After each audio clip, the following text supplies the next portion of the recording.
The first thing Mara noticed about the Eidolon therapy suite was its hush.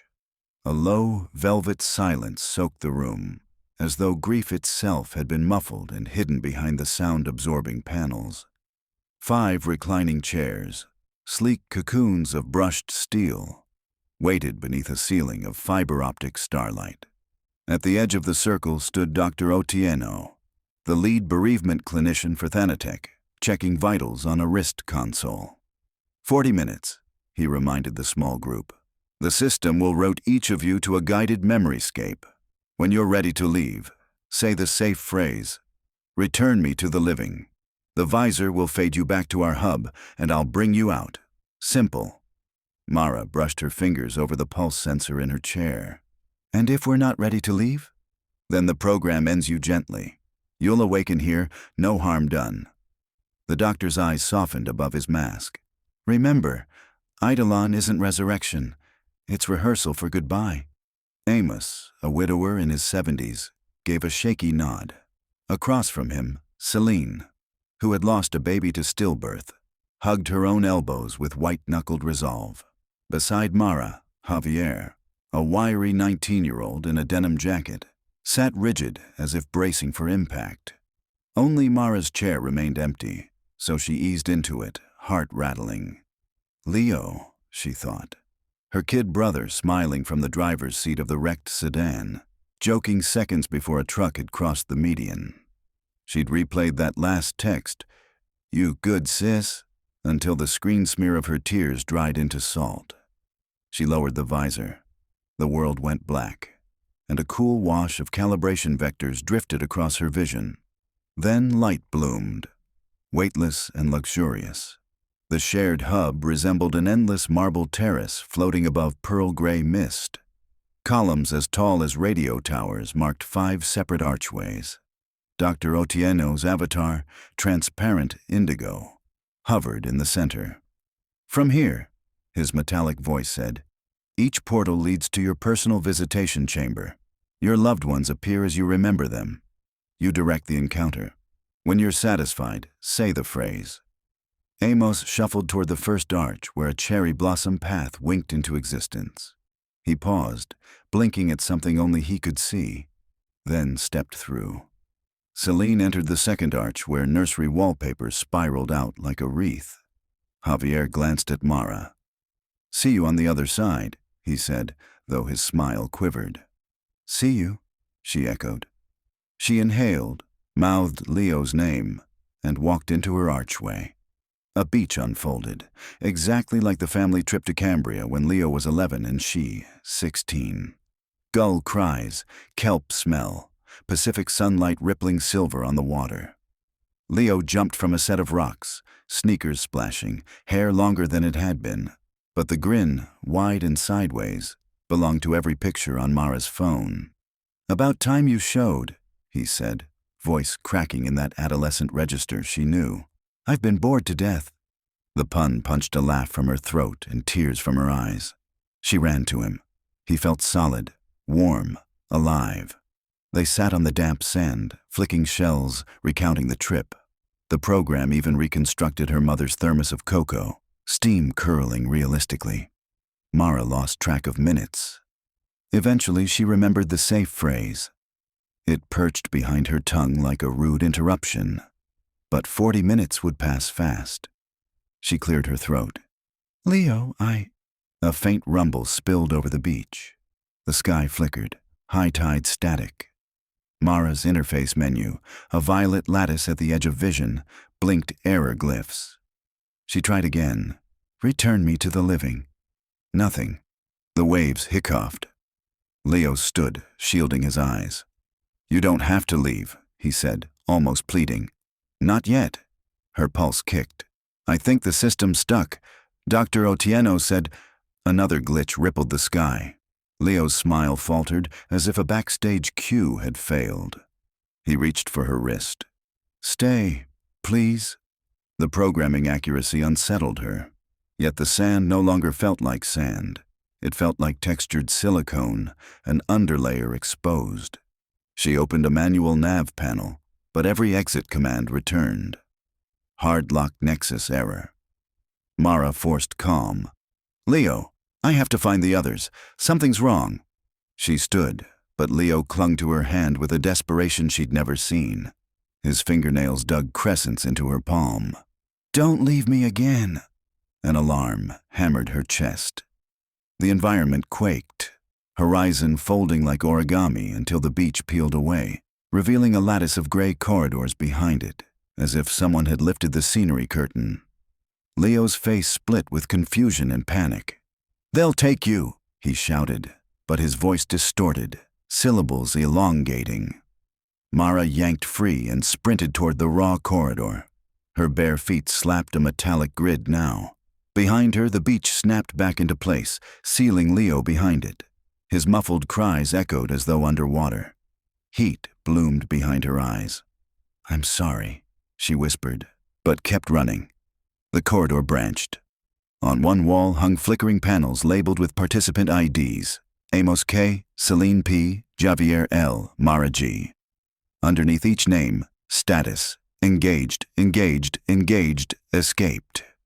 Next to escaped, blinked crimson, quarantine. Quarantine? She touched the screen. It pulsed, opened schematics, Eidolon root memcloud, then crashed. Yet 2 words hovered before the window dissolved. Catastrophicost. Mara swallowed. She remembered Thanatech's brochure disclaimers. Not recommended for epileptics, depressives, or individuals prone to fugitivistic ideation. She kept moving. A child's cry floated through a nearby archway. Mara edged closer. Inside, Celine sat in a rocking chair in a pastel nursery, cradling an infant wrapped in celestial blue muslin. The baby cooed, flawless. Celine touched its nose, pure wonder on her face. Celine, Mara said softly. System's broken. We need to leave.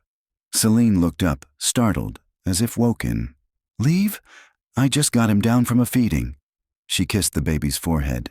He's perfect, isn't he? Mara stepped over the threshold. He is, but we're still wired to the chairs. Our bodies... Celine's expression flooded with fear. If I let him go, he'll stop breathing again.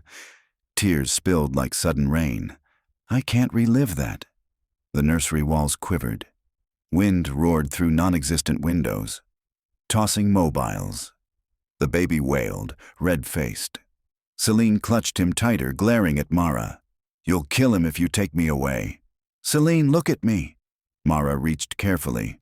The baby shrank, glitching between infant and pixel static. Celine gasped and backed into the rocking chair, rocking too fast, wood squealing.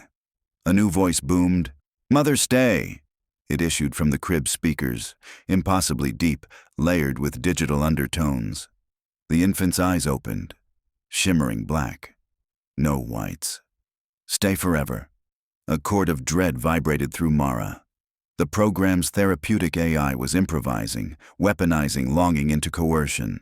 She grabbed Celine's arm. This isn't him, it's just code. Celine trembled, nails drawing thin bloodlines on Mara's wrist. Return me to the living. Mara barked at the ceiling. No response. She looked at Celine. Come with me before it gets worse. For a second, Celine's grief warred with reason. Then the nursery window shutters blew inward, splinters of digital wood freezing mid-air. The walls elongated like taffy. Celine screamed. Mara seized her hand and bolted back into the corridor as the nursery collapsed behind them with a sound like shattering glass. They sprinted until Celine doubled over, sobbing. Mara pressed her against an alcove, catching her own breath. We find Dr. Otieno, she said. There must be an internal failsafe. A shimmer preceded the doctor's avatar, but it jittered, chest flickering between transparency and static. His voice came sliced by interference. Fault cascade. Cannot sever connections. Biolock engaged. Find core obelisk. Override manual inside. Inside where? Mara shouted. The avatar convulsed, fracturing into cubes that rained onto the floor and vanished. Celine hugged herself, shivering. Core obelisk? Probably the root node, Mara guessed. Network architecture talk. We find it. We kill the simulation. A metal door slammed open nearby. Javier barreled out, face streaked with tears. "My dad won't let me leave." Mara took his shoulders. "He's not your dad. Come on." Footsteps approached, the heavy, echoing kind that crushed dream logic. A silhouette filled the door frame. Javier's father, 20 pounds heavier than memory, eyes glossy as oil, strode down the corridor. "Son," he called, but the affectionate note fractured into something hungry. "I'm here, mijo. We can fish like you wanted. Every day. No pain, no bills, no pills." His arms spread. Even from yards away, Mara could smell lake water and wood smoke, scents stolen from Javier's memories. Javier's breath hitched. Mara saw it, the tug of war between a boy's love and a man's knowledge of death. She thought of Leo beckoning on that fake beach. She stepped in front of Javier. "He died, Javier. Remember the funeral, the casket. You said a poem." Javier bristled, tears shining. "Shut up." The father's eyes narrowed. "You're scaring him," he told Mara. "He belongs with me." Mara ignored the threat and addressed Javier, keeping voice low. "What did your poem end with? You told us earlier, love gives us wings but also chambers to echo in." That was beautiful. But echoes aren't real voices, are they? Javier blinked. The corridor lights flickered. His father lunged. Selene shrieked. Mara shoved Javier toward a side passage. They ran, the father's footsteps smashing enamel tile behind them.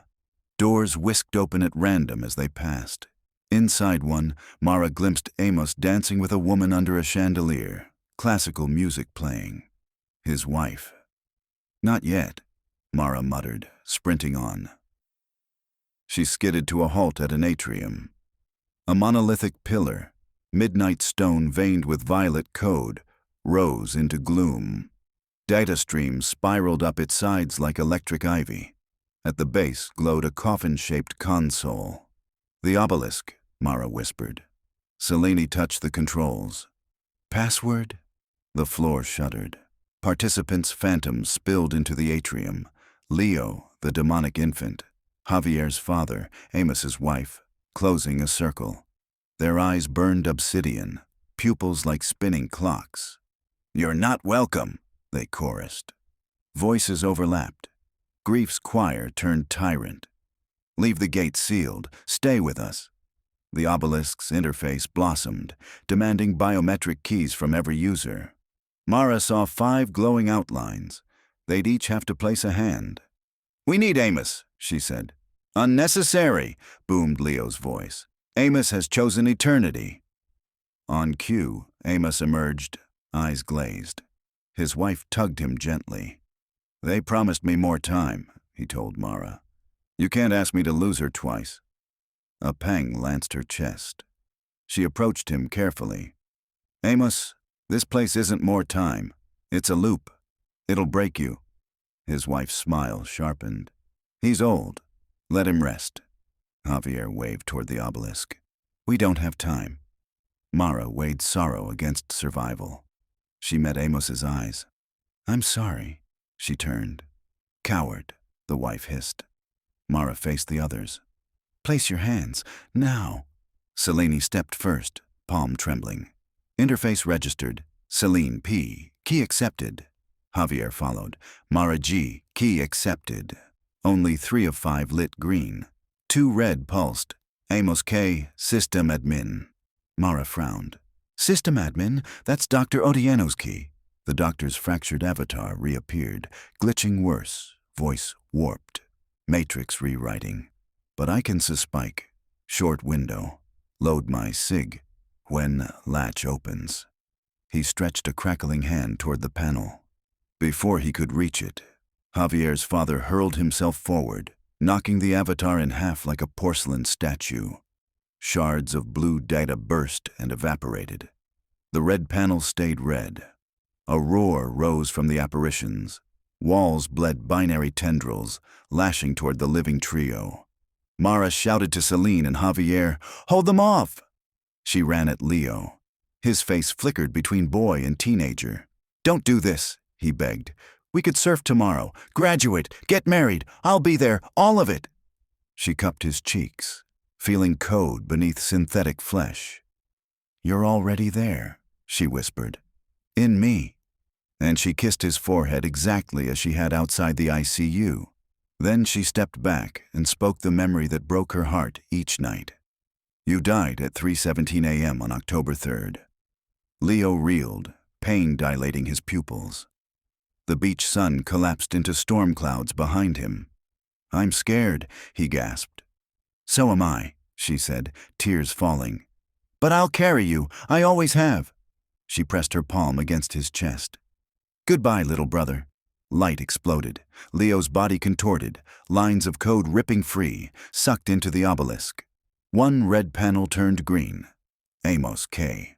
Override granted, posthumous. A microsecond later, the obelisk announced, Root access 4-5. Celine cried out. The infant grew, limbs elongating spider-thin, crawling toward her. Javier swung a broken pillar like a bat, holding it back. Celine screamed and shouted to the baby, Sleep, sweetheart. She started singing the lullaby she'd never finished in the hospital. Her voice trembled but held. The monstrous infant slowed, mouth opening in something like confusion. As the lullaby ended, it shrank, becoming a swaddled newborn again, eyes closing. It dissolved into blue motes that drifted to the obelisk. Fourth panel green. Celine sagged but smiled through wet lashes. He rested. The atrium darkened. Only Javier's father remained, towering, face torn between sobs and fury.